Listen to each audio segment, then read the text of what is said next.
ভাতের মাড় বা ফ্যান দিয়েও যে এত সহজে পাঁপড় তৈরি করা যায় সেটা কিন্তু না দেখলে বিশ্বাসই হবে না। ভাতের মাড় কি করছেন, ফেলে দিচ্ছেন? এখন থেকে কিন্তু আর ফেলে দেবেন না।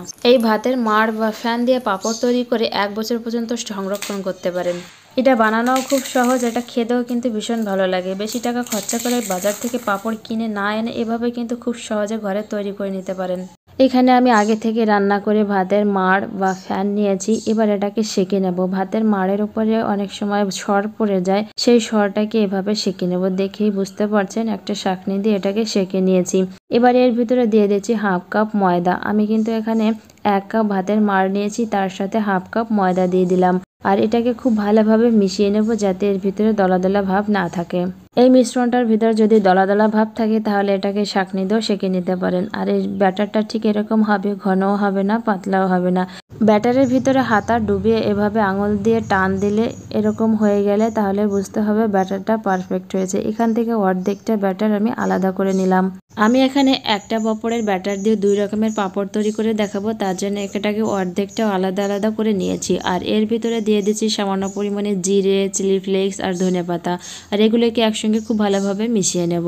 2 রকমের পাঁপড়ের ব্যাটার রেডি হয়ে গেছে। আমি এখানে পাঁপড় বানানোর জন্য 2টো ছোট প্লেট নিয়েছি। এই প্লেট দুটোকে তেল দিয়ে খুব ভালোভাবে ব্রাশ করে নেব। এবার প্লেটের ভিতর পরিমাণ মতো ব্যাটার দিয়ে দিতে হবে। ব্যাটারটা কমও দেওয়া যাবে না, বেশিও দেওয়া যাবে না, যাতে পাঁপড়টা পাতলাও না হয়, মোটাও না হয়, সেদিকে খেয়াল রাখতে হবে। আর প্রথমে আমি প্লেন পাঁপড়টাই তৈরি করছি। পাঁপড়টা বানানোর আগে এরকম একটা বড় থালা নিয়েছি, এর ভিতরে তেল ব্রাশ করে দিচ্ছি। পাঁপড়টা বানানোর পর এর ভিতরে পাঁপড়টা রেখে দেব। একটা প্যান নিয়েছি, প্যানে দিয়ে দিচ্ছি পরিমাণ মতো জল আর এরকম একটা স্ট্যান্ড বসিয়ে দিয়েছি। জলটা ফুটে উঠেছে, এবার প্লেটটা দিয়ে দেব। এবার এটাকে ঢাকা দিয়ে কিছু সময় হতে দেব। এবার এটাকে 2 থেকে 3 মিনিট পরে ঢাকনাটা খুলে দেখবো এটা হয়ে গেছে। এবার এটাকে নামিয়ে নেব। আমি এখানে প্রথমে ছোট প্লেটে বানিয়ে দেখিয়েছি, এবার বড় প্লেটে বানিয়ে দেখাবো। এভাবে কিন্তু ছোট বড় যে কোনো প্লেটে আপনারা বানিয়ে নিতে পারেন।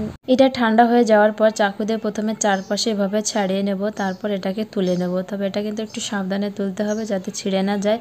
পাঁপড়টা গরম থাকা অবস্থায় একদমই তোলা যাবে না, তাহলে পাঁপড়টা ছিঁড়ে যাবে, নষ্ট হয়ে যাবে। এটা যখন ঠান্ডা হবে তখন এটাকে তুলতে হবে।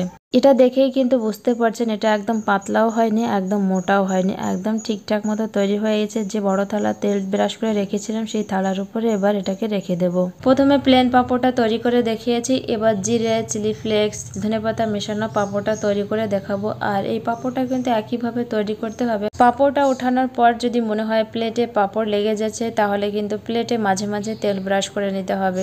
এবার এটাকে ঠান্ডা করে চাকু দিয়ে চারপাশে এভাবে ছাড়িয়ে এটাকেও এভাবে তুলে নেব। আর দেখেই বুঝতে পারছেন এটা দেখতে কতটা সুন্দর হয়েছে। এবারে পাঁপড়টাকে শুকিয়ে নিতে হবে। আমি থালায় করে শুকিয়েছি, আপনারা চাইলে প্লাস্টিকের উপরও শুকিয়ে নিতে পারেন। পাঁপড়টা শুকানোর পর ঠিক দেখতে এরকম হয়েছে। এভাবে কিন্তু একই ব্যাটার দিয়ে 2 রকমের পাঁপড় তৈরি করে নিতে পারেন। যারা একটু হালকা মশলা দিয়ে খেতে চান তারা কিন্তু এভাবে হালকা মশলা মিশিয়ে নিতে পারেন। আর এবার পাঁপড়টাকে ভেজে নেব। প্রথমে তেলটা খুব ভালোভাবে গরম করে তারপর পাঁপড়টাকে ভেজে নেব। ভাতের মাড় ফেলে না দিয়ে খুব সহজে ঘরেই এভাবে পাঁপড় তৈরি করে নিতে পারেন। আর এই পাঁপড়টাকে কিন্তু 1 বছর পর্যন্ত সংরক্ষণ করতে পারেন। আর এই পাঁপড়টা খেতে কিন্তু ভীষণ মজার লাগে। বাড়িতে অবশ্যই একবার ট্রাই করবেন, ট্রাই করে জানাবেন কেমন হলো। আমার এই রেসিপিটি কে কোথা থেকে দেখছেন কমেন্টে অবশ্যই জানাবেন।